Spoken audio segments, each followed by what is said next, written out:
45-degree glute hamstring hyperextension, aka an RDL just tilted to the side. Excuse my lisp, I'm wearing my Invisalign. Okay, this is always the sneakiest piece of equipment in the gym, so before you think your gym doesn't have it, go ask the front desk where the 45-degree hyperextension machine is. To start, you need to adjust the pad so your pelvis can move freely. It is a common mistake to place the pad right where that hip crease is, but this will not allow you to hinge freely and it will be hella uncomfortable and naffy.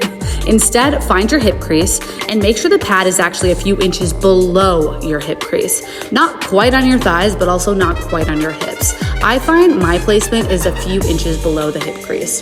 Try a few reps. If you notice it's hurting your quads, you may have placed the pad too low. Find the sweet spot right below that hip crease. Keeping your back neutral and locked in place, hinge at your hips and go down until you feel a big stretch on your glutes and hammies.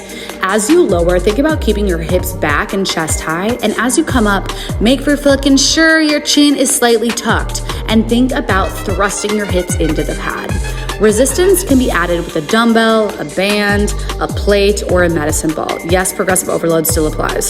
Since we're aiming for glute hammy engagement, I notice if I turn my toes just slightly outward, I get more glute engagement than if my toes are forward. Forward is just fine, but don't you dare duck feet this shit. Quack, quack.